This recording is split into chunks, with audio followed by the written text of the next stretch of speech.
Right, obviously, now and again, well, very nearly daily through summer, we get a wild animal in that's in need of help. With these ones, if you see, I can hold him like that actually. This is only a baby hedgehog, obviously, but with he was found wandering in the day in the garden of the art centre, the art theatre one. He'd injured his leg anyway because they seem to think he's fallen from the garden next door, but the area he was in was just all concrete. But we're not quite sure how long he'd been stuck in there, because at the moment he is still eating through the day and through the night. So he's not quite worked out if he's supposed to sleep all day. So he's going to have to stay with us until he works out that we stay asleep until there's no one about, and then we come out and eat. He will go back to the same garden he's come out of because Nick seems to think he's got the whole family of them in there.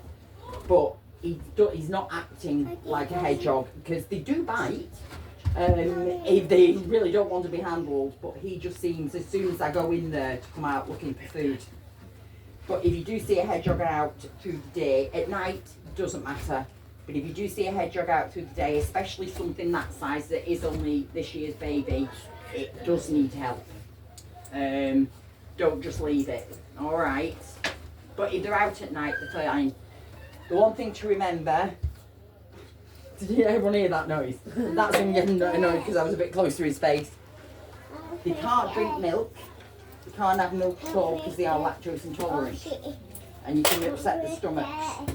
The best thing for them is cat food, but not with fish in it. They cannot have fishy cat food at all. It's got to be a meat base, not a fish base, because you can upset the stomachs with that as well. All right. Anyone got any questions on hedgehoggies? Do you want to know that? Do you want to know if it's prickly? It is prickly. Do you want to pick? Don't press, but do you want to just It's just a jail after the pictures.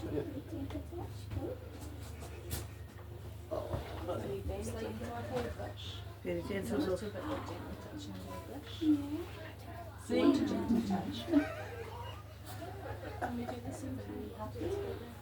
Look, they are gorgeous.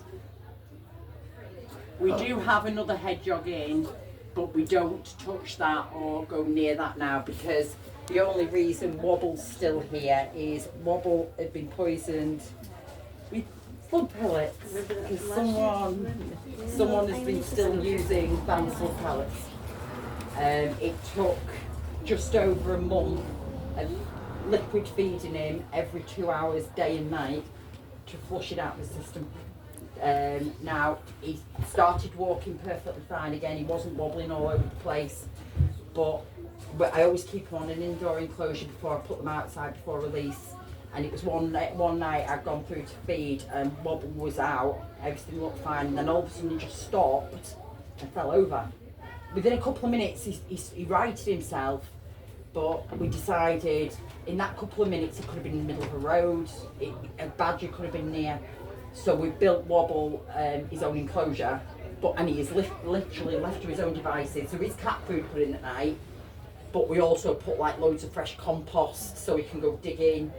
And you will, now and again in the evening, you'll see him come out and all of a sudden you'll just see him start going a bit and you're like, it's obviously left you with a bit of a deficit.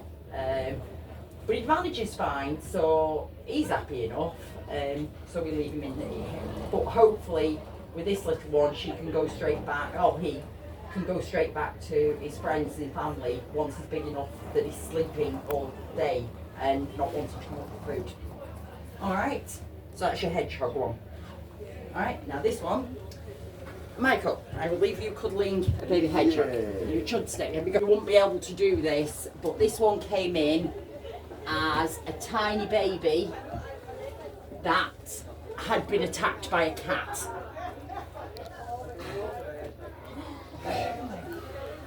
So normally you would have no fingers by now. It would have ripped you to pieces because they do have big claws, wild rabbits. He will go back to he or she, because I've not even checked, will go back to the wild.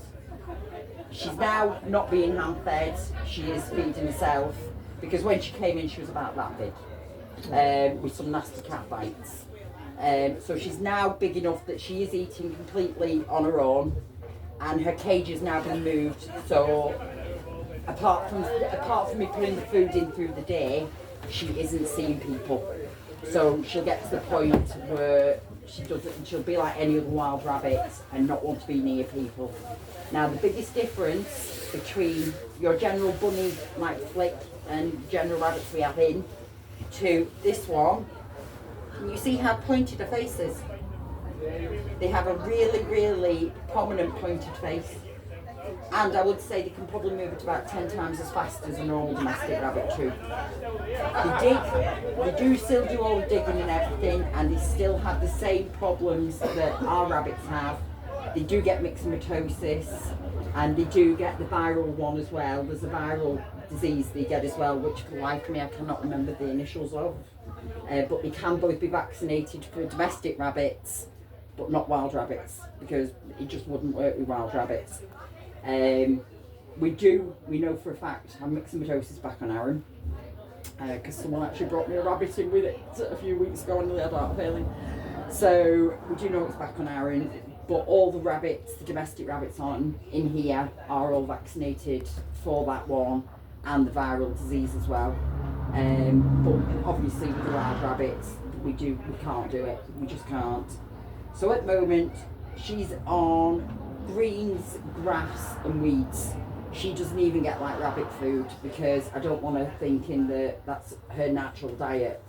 So whatever she would normally find on the fields on Arran, that's what she's now being fed. But she's made a lot of progress. With rabbits, the main reason you'll find a rabbit that you think, oh, there's going to be a problem, is it's not moving out your way and just sitting there. That one normally means it's got this virus, because they can look perfectly healthy.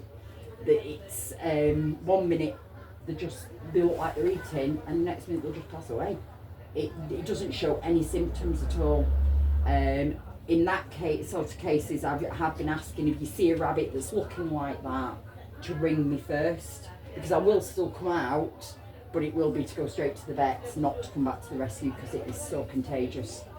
Same with myxomatosis, you can tell if they're sick more than if they've been injured. With babies, if you find a baby bunny and it's not anywhere near its mum, something's taken it out of the nest because they don't leave the mum. Where with hers are different. Hers are born above ground, fully furred, and the mum will leave them for hours on end, just hiding in the grass. Where with rabbits, they are born furless and blind. So if there is a baby out, there is a problem, and especially if you can pick it up. Like I said, with her, it was just quite a nasty bite on my back leg, but we have had some in with some nasty injuries. 9 out of 10 times it's cats. They're just doing what they think is natural. I mean, you can't blame the cats, but luckily, I would say I do have probably about a 90% success rate with rearing rabbits and hers. Leverets are a bit more awkward because they obviously hate people. So everything's got to be really silent, and they're sort of like moved well out of the way because they do get stressed really easily. But like I said, with this one, she's now, in the next day or so, she's going into no one speaking near her and no one being anywhere near her. So she can get used to the idea of being a wild rabbit and leave. Because that's what she should be. While you've got a chance, do you want to have a quick stroke? You'll have to stand up, sir, because she's comfy where I've got her stood and she's sat quiet.